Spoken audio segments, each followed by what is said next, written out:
Our house in Bonanza was one of the best spots on the property. It's in the middle of the jungle. You're sitting up on a hill, you have parrots flying by. And it was beautiful. It felt like a normal day to me. I had a meeting to get back to. Something in me said right, and he told me to go left. And that's where it all started. We received the request for a $2 million ransom. I mean, the gun was cocked at my head. I thought it was over.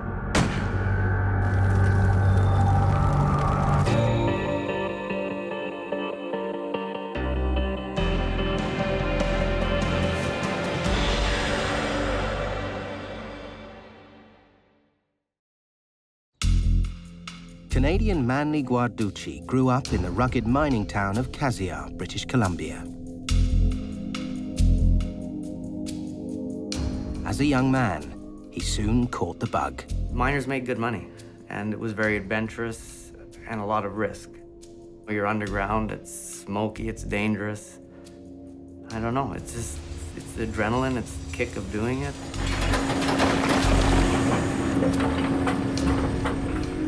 In 1997, Manley met Dionne van der Wolf. 2 years later, they married. He has a lot of charm. Like, he was a great guy, and he was fun. He was a lot of fun. I never liked the clean-cut kind of guys. He had long hair, and he, you know, kind of flew by the seat of his pants. It was August 1999, 2 months after the wedding, when Manley was offered a job at a gold mine in Bonanza, Nicaragua. Despite years of civil war in the 1980s between the left-wing Sandinista government and the American-backed Contras, the Central American nation was now relatively stable.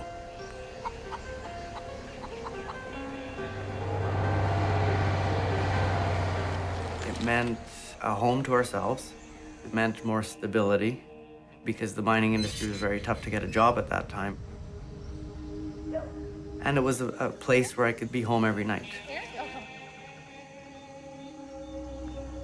Bonanza is very beautiful. We overlooked the valley and the sunset right across from our patio. It was gorgeous. The setting was amazing. It was our little paradise.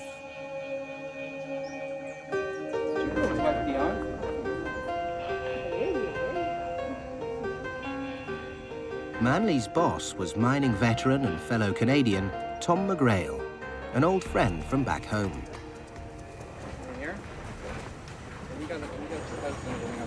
Bonanza was, in many respects, very similar to the mines that we had in northern Canada. It was a typical mining town of about, I think, 12 or 13,000 people. And the mine provided at least 350 jobs to the inhabitants.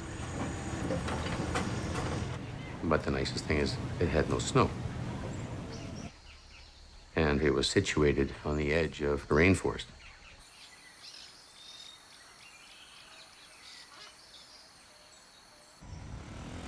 My day would start out going to the office for a couple hours, meeting with the shift crews, reviewing what they did, setting them off to work. And then once every 2 days, I would be responsible for taking a tour and visiting all the work sites, which meant traveling around the mountain and walking 3 to 5 kilometers underground, looking at all the installations.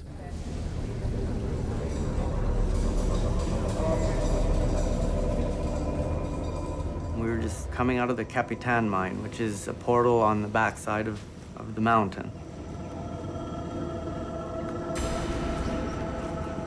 We were to report back to the office for a meeting in that afternoon. So we just threw the belts and the hard hats in the back, jump in the pickup, and we started our drive that would probably take about 15, 20 minutes to get back to the mine. Catching a ride with Manley back to headquarters was colleague Gideon Coleman. I was fairly new, and I asked him what was the quickest way to get back to get to the meeting. Go right or go left? Go left. Something in me said right, and he told me to go left. And so left we went. He knew the place better than I did. And that's where it all started. I thought many times,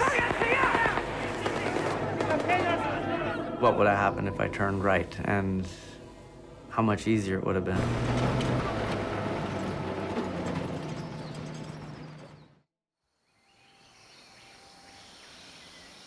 Returning to the Bonanza mine's headquarters, Canadian Manley Guarducci drove past one of the depots where the gold mine's explosives were stored. In the middle of the road, there were 3 or 4 people dressed in army fatigues pointing their weapons at us. I asked my partner, I said, you know, who are they? What's going on? He said, no worries, it's the army. And to me, that made sense because the army protected the explosive magazine, which was right there. We only made it about 50 yards. And then in the rearview mirror, we could see that another vehicle blocked the road behind us.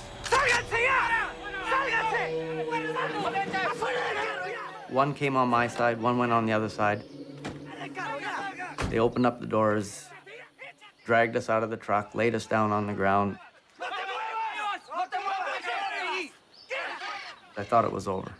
I mean, the gun was cocked at the back of my head, and I thought they were gonna pull the trigger and kill me.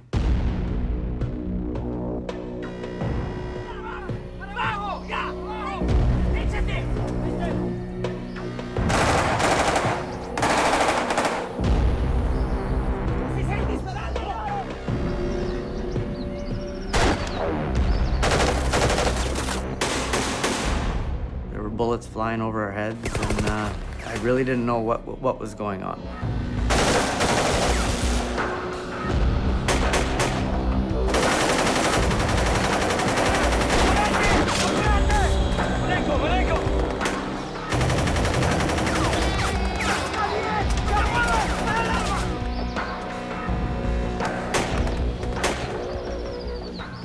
Around 3 minutes after, we were dragged up. We were lifted, and they threw us in the back of the pickup truck. Manley's captors weren't the army, but thieves attempting to rob the explosives cache. The soldiers guarding the cache had been outnumbered and outgunned, and one taken hostage. Manley, his colleague, and the captured soldier were bundled into 2 pickups, along with the stolen explosives. And then they just started driving like a bat out of hell. There was a lot of yelling, a lot of screaming. You could sense just mayhem. I was tense, very, very tense. Listening, looking, hoping it would come to an end, but what if it doesn't come to an end? What is gonna happen? You're so hyped up on adrenaline, you're just vibrating, wondering what's happening next.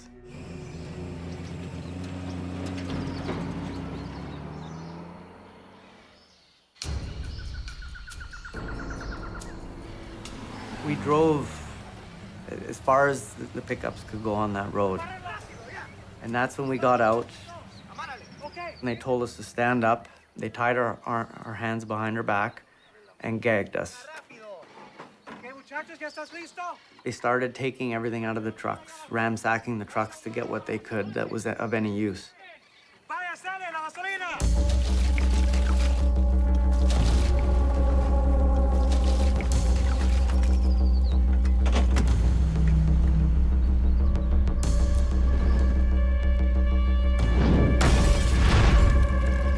That's when they lit the trucks on fire, both of the trucks. And that's when I realized that it wasn't good.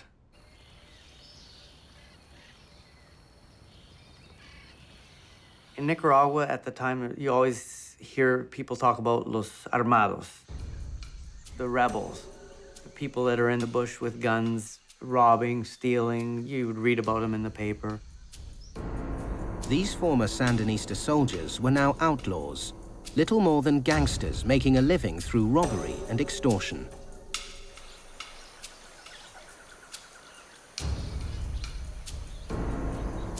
Gideon had something wrong with one of his feet. He had a limp.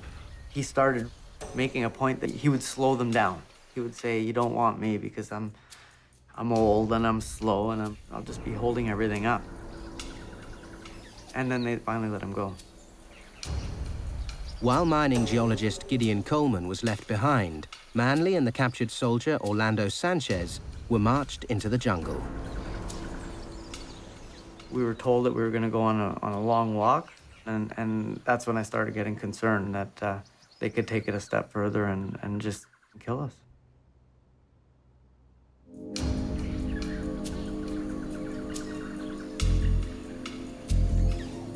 It just finished raining. It rains every day at that time of the year there, so it was very difficult to walk, especially with your hands tied behind your back.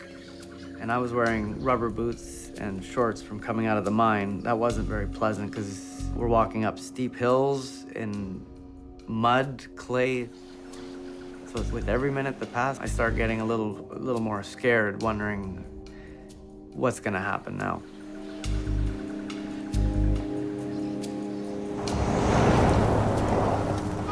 Well, I don't know. I'll have to see. Yeah. Okay, let's have a look here. Tom, Manley's been taken. Listen, I'll call you back. My operations and administration manager informed me that he had been taken, that we had lost 2 trucks, and that they had also taken a soldier at that time. And although we knew of the presence of the armed groups, we had never had an incident between any of the mine employees and these groups. Initially, we had no idea what had provoked this kidnapping of Manley, nor did we actually know who was responsible for it. And so we called the police and told them what had gone on. It was a great day, beautiful sunny day, and I was cooking because I knew Manley was on his way home.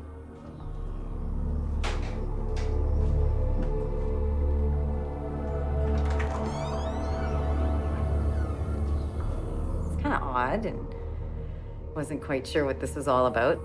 And one of the guys, Jack, just said, well, there's no easy way to say this. Your husband's been kidnapped.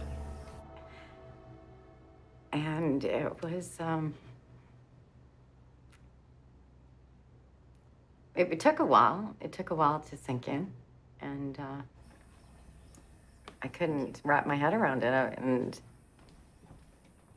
they're staring at me, and I'm like, okay, this is not a joke. What's going on? How do you know? Like, are you sure? How can that happen? I remember Lois saying to me, she said, I think we should go down to the office and you should phone Manley's family and your family and let them know what's going on. I didn't know who to get mad at. I barely knew Tom. I just started pounding him on the chest and going, you know, how could this happen? How could this happen? It's gonna be all right. We're gonna do everything we can. Dionne certainly was scared. At that point, she was extremely concerned. She was more than upset, you know, that I had put her in that position. I called the police, I called the government. And so my job was to get him back. He tried to talk to me and calm me down and say, you know, it's okay. We're gonna do what we can. We'll figure this out. We're soaked, drenched from all the rain. I was exhausted, mentally and physically. I just wore out. They never did untie us. They never did take the gags off. And they just put a bunch of leaves down on the ground. And that's where we slept. No roof over us, nothing. And it rained. To be honest, I didn't sleep at all. It was cold, shivering, wet. And when you're going through something like that, you're not about to close your eyes and have a nice nap.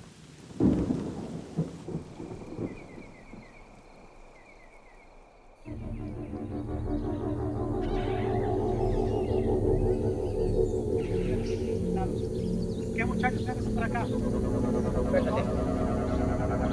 Aguántate.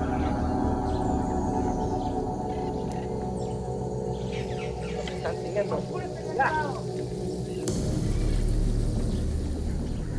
The first daybreak, when the sun came up, it meant hope for me. The night was over. People started moving. You know, it just meant action, and I thought I was going back. I felt it. I hoped it, and that's what I wanted at that time.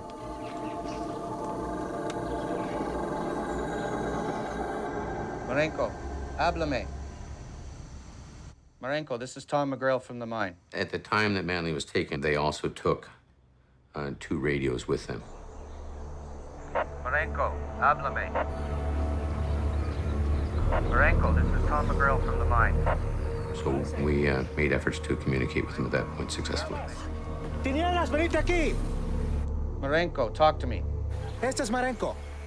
Listen, we know you have man. It became very obvious very quickly, though, that Jose Luis Marenco, in fact, was the leader of this group. Like everyone in Bonanza, Tom was aware of Marenco's reputation as Sandinista freedom fighter turned jungle-dwelling bandit.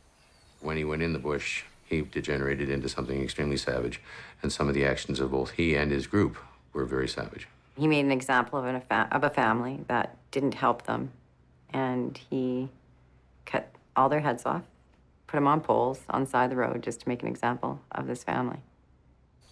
What kind of person does that? Not a very stable one. It was hard knowing that this guy has my husband.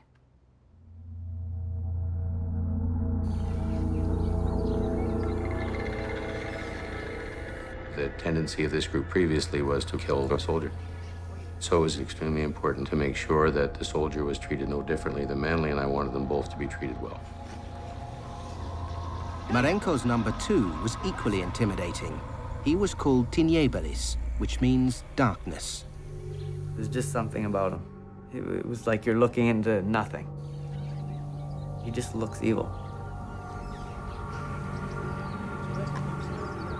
He'd scare anybody if you looked at him.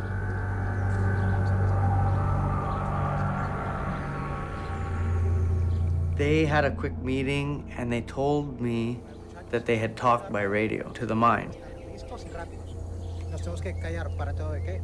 And that gave me more hope. I felt, well, if there's communication, then they're gonna resolve this, and I'll be going home. But this was far from the case. In fact, the Nicaraguan government had by now called in the army to help track down Marenco and rescue Manley.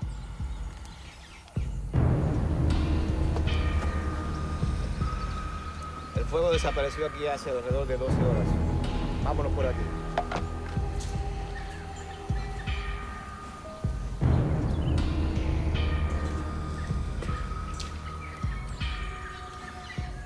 The most important thing was to make sure that there was never a confrontation between Marenco's group and the army or the police. In the event that a confrontation were to have occurred, of course, then you would have had some kind of a firefight. But, you know, AK-47s going off in the jungle, a lot of things can happen.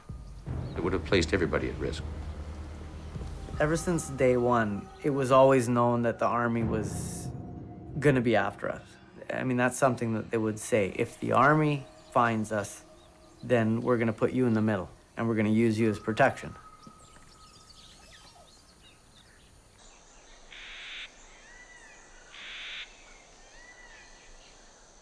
Agarra este. Tú, venite para acá. Agárrame el otro. Agárrame el otro. After 2 days, they untied our arms. They took the gags off, and they put pack sacks on the soldier and I. Very heavy pack sacks. I was treated like a mule, being asked to walk fast and hard. But no, it's still feeling hope. I just wanted to get out of it.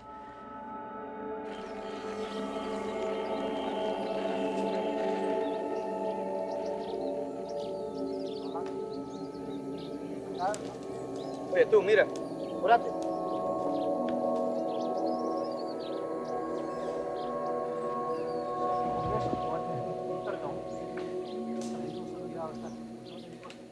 Marenco told me now that he had me, he needed to get something out of it.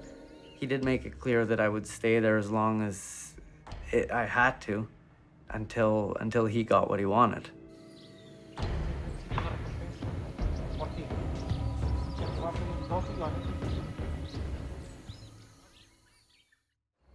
Quiero ver las manos. Arriba. Los quiero ver. Quiero ver las manos arriba.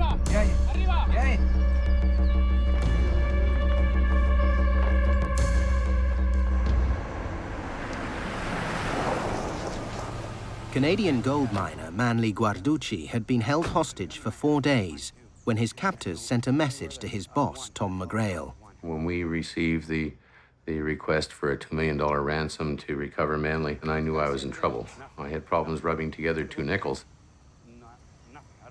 The best I could probably do was around $80,000, which would represent the sales for 1 week from the mine. It would also mean that I didn't pay my employees, and it would have also brought the house down. That would have been the end of the mine, as we know.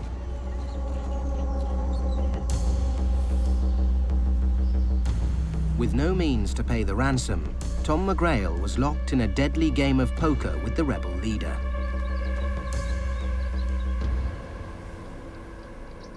Marenko couldn't have picked a worse time to kidnap somebody that worked at a gold mine. Gold being at all-time low, the production at the mine was not good. I knew no payment was coming from that operation. Marenko didn't believe me because, as always, the rumor is you're a gold mine, you have a lot of money, you sell gold, you're making millions and millions of dollars. The reality was quite otherwise.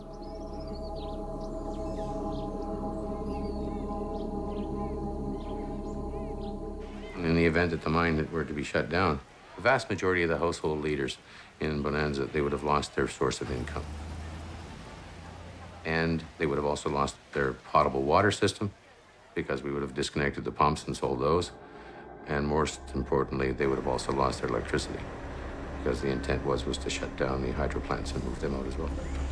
We made the information available to anybody who would want to listen. Had the community been affected by the shutdown of the mine, and had we made it known that it was due to Marenko's actions, then certainly the community would have risen against Marenko rather quickly. For both Tom McGrail and Jose Marenko, the stakes were extraordinarily high. If Marenko overplayed his hand and the mine was forced to close, his self-proclaimed role as heroic rebel leader would be in tatters. If Tom misplayed his hand, Manley and Orlando the soldier would likely end up dead.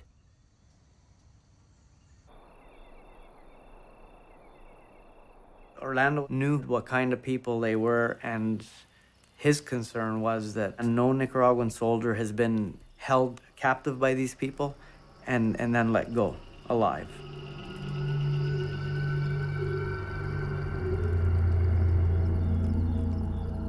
And yes, Orlando, as I, was very, very worried and scared.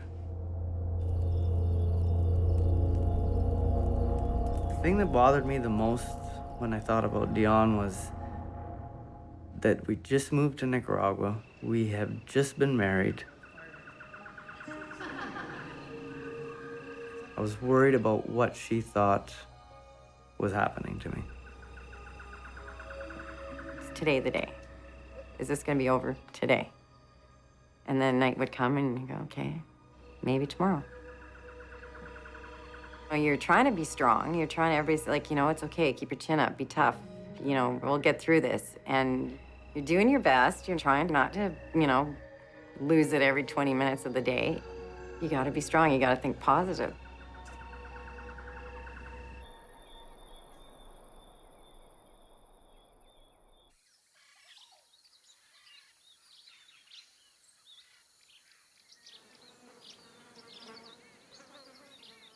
The usual stops of 1 or 2 days were stops just to heal yourself. You know, get some rest, build up your strength again. But your feet are the biggest issue because you're wet the whole time. I mean, the minute you put your boots on in the morning, well, your boots are wet. But from the time you put them on, all day, your feet stay wet. Keep your feet in water for about 8 hours and then rub them with a cheese grater, you know? You got pieces of skin coming off all over the place.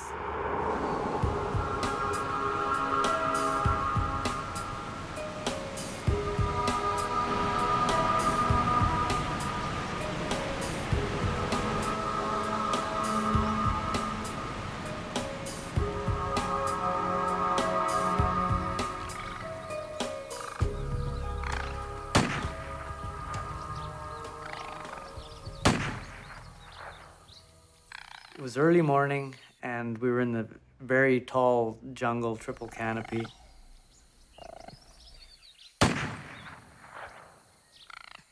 And these raccoons were in the high trees, and Marenko was just taking shots at us, and he must have blasted about 10, 15 shots between him and a couple other guys trying to hit this family of raccoons, and they couldn't hit it. I just looked at Marenko. I said, well, give me the, let me take a turn. He thought I was nuts. He said, you know how to use a gun? I said, yeah, I hunted since I was a kid.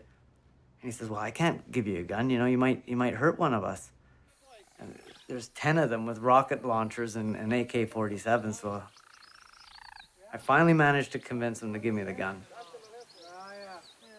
And he gave me the gun and 1 bullet. And that was it. And that's all it took.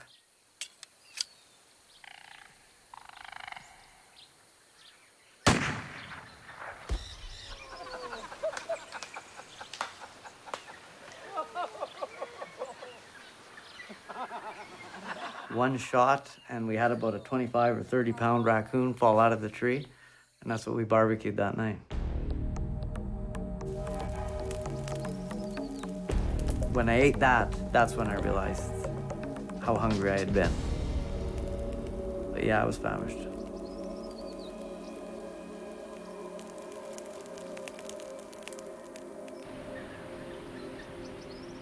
The stolen radio was now out of power.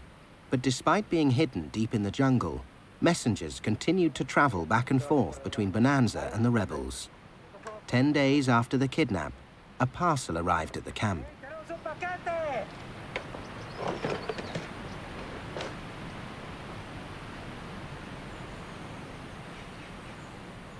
It was a care package.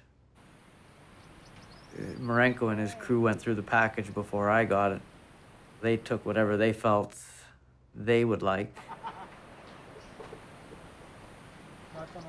But getting a letter from Dionne, my wife, was probably one of the happiest moments. Dearest Manley, I pray you get this letter just to let you know that you don't need to worry about me. I love you, and I'm with you every day.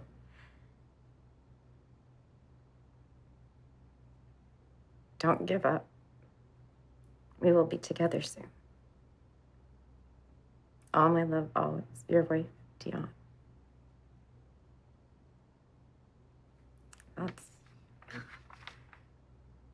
It meant the world to me, knowing that I wasn't alone in this situation, because I needed to hear that everything was going to be okay.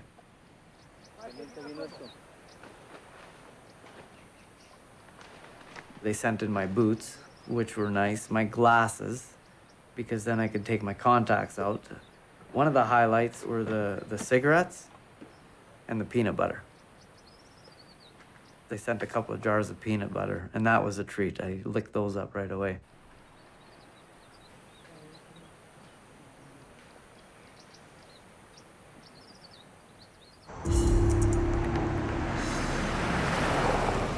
Got another note from Marenko.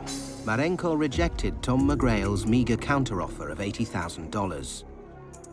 Nonetheless, the rebel leader now halved his demand to $1 million. Might as well be 10 million. Call John. I had decided, certainly on behalf of the mine, that the maximum that we would pay him at any time would be the $80,000. However, it would mean the end of the mine. That never changed.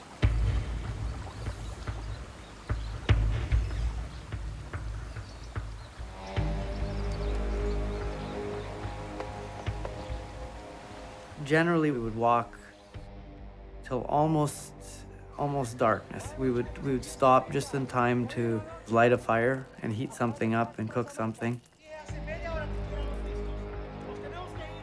In the evenings, the rebels met. They would talk among themselves, but loud enough for us to hear.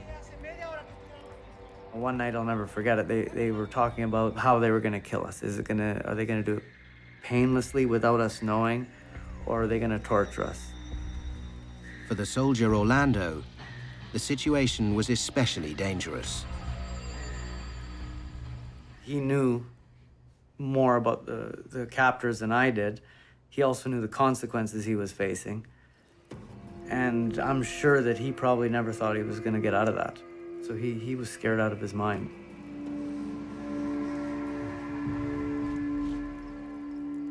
I myself, the same thing. I was starting to get very anxious. I wanted to get out. I wanted to do something.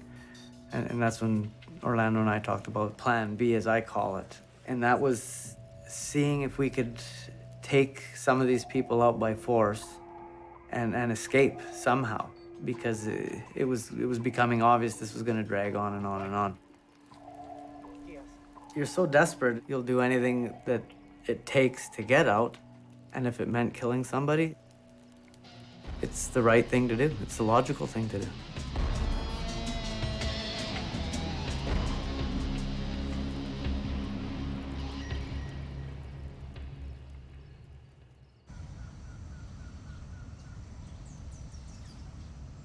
The danger that the hostages would die in an army ambush remained, until the government agreed to stand down the soldiers. How did that go? At the same time, an intermediary, Camilo Turcios, was recruited. Camilo and Marenco had been comrades during the Civil War. Marenco would have perceived Camilo to be a person of importance. So Camilo is extremely important to us as a liaison. I had just gotten this pendant from my mother-in-law from our wedding, and he said, you know, I need that. I need your... And I didn't quite understand why he needed it. Don't worry, trust me. Dámelo. And then I just said, okay, if that means getting my husband back, here, take it. You know, it's yours. Cuídate. Vámonos.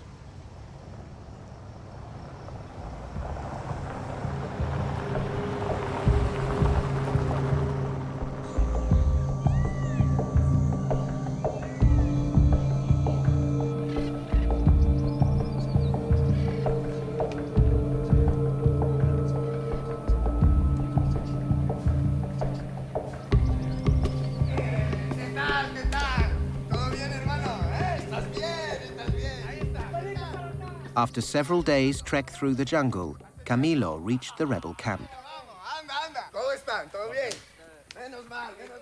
The first time I met the messenger, Camilo, I wasn't forewarned that he was coming or not. He just showed up and sat down beside me and started telling me who he was and that he was there to help. He made me feel real safe. He gave me a lot of hope. I looked at him as my savior. He was the one that was going to get me out. But he said, anything that we do is going to take time. The next day, Camilo left camp for Bonanza, taking with him a letter from Manley to Dionne. Dear Dionne, every time I look at your pendant, I see your eyes, and I now realize that we have to live every day at the fullest possible. I send you a kiss every day at 6 p.m. and at 5 a.m., and I hope you will receive them. I do not want you to worry. Be strong, and hopefully I'll be out of here soon. With all my love forever, your husband, Manley. You can't not think about him. We're in a house, and we just moved in. You have no friends, you have no family. You're doing your best. It was hard. It was really hard to be in this house without him. Every day you wake up thinking, when is the messenger coming back? When is Camilo getting here? After 4 or 5 days, I was getting more desperate because we thought we were getting out. And then it just got worse.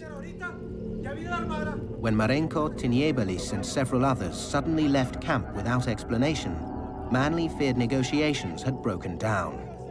Now, only lightly guarded, he decided it was time to put Plan B into action. Me and Orlando would have to muscle our way and take one or two of them down, get a knife, which one of the guys had, and I knew where it was stashed. And then Orlando would take care of the AK, and once he got his hands on it, then we'd be all right. And I was really pumping Orlando up because he was tired, he was weak, and he was scared.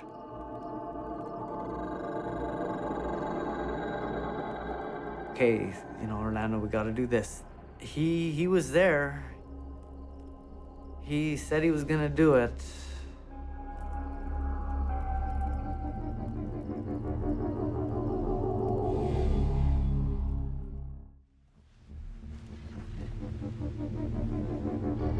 With negotiations for his release seemingly stalled, kidnapped gold miner Manley Guarducci decided his only hope was to risk escape.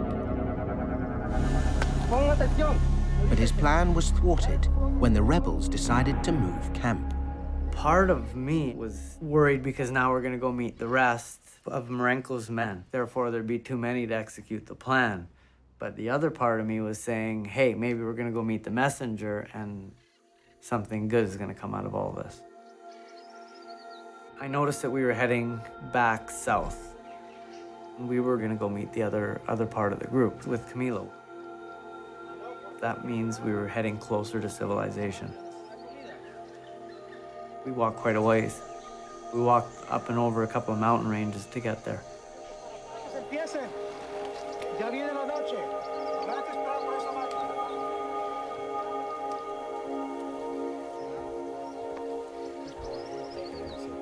The go-between Camilo came to the meeting with no ransom money in hand. Only an ultimatum to Marenko from Tom McGrail. Take $80,000, watch the mine close down and the community be impoverished. Or release the hostages and save what's left of your reputation. It was about noon when they came to get me to meet Marenko and the messenger. I was a little worried. I wanted to bring Orlando, and they said, no, you can't bring Orlando.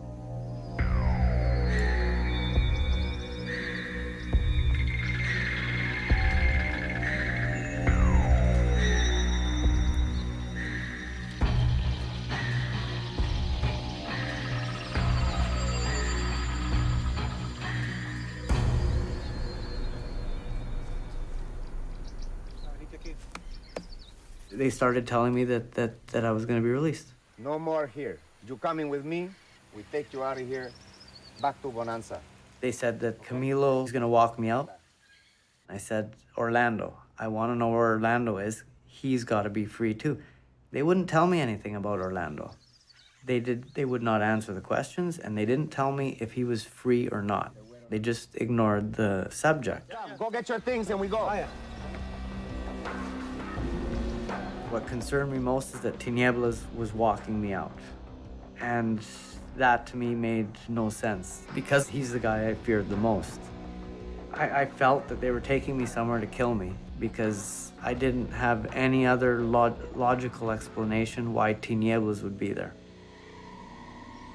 It was after about an hour's walk that we came up over a ridge and there was Orlando. And that's when I realized that I was on my way home. I just felt so happy and glad to see him.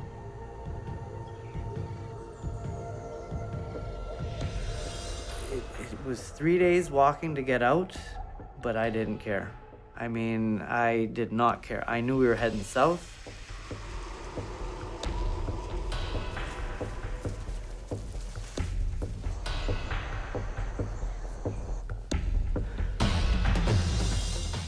And when my feet hit the Rosita Road, Bueno, amigos.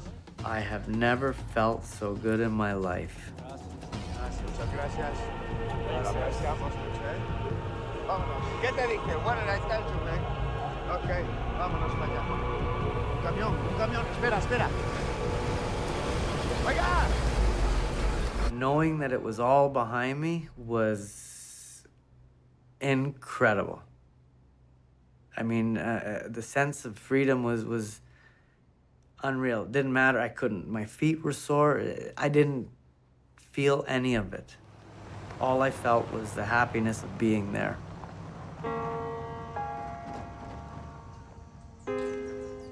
Tom is the first person I seen. I just gave him a big hug. Yeah, he could have been my father, and I knew he had a large part to do in getting me out. Hey, look at me. It was a tremendous relief. Not because I had ever felt that I was not going to get him back.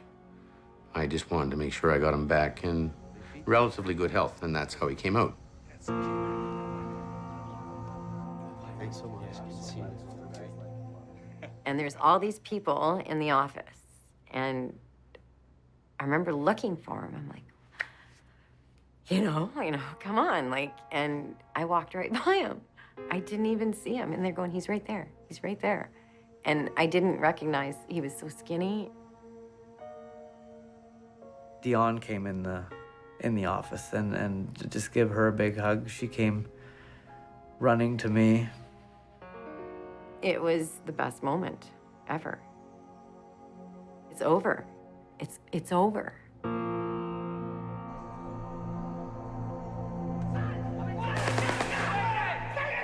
For the former Sandinista freedom fighters, the kidnapping proved to be their undoing. Despite no ransom money ever changing hands, some rebel leaders thought otherwise. Violent squabbles soon broke out. First, Camilo was mysteriously ambushed and murdered. Then Marenco himself was killed by the army. And then Tiniebelis by the police.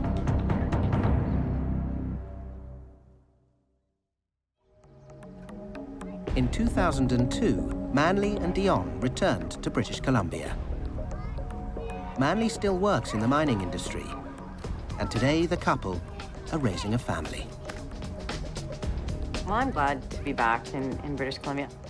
It was an experience down there, and we made it through it. We're okay.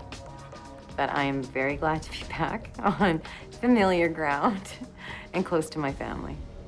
I don't see us leaving anytime soon. Yeah, the experience definitely changed me. I'm not a very emotional person. I get blamed sometimes for being very hard and not opening up and not breaking down. But I think being hard, that's part of getting through stuff like that. But it also makes it hard to deal with it when it's over. That's another story.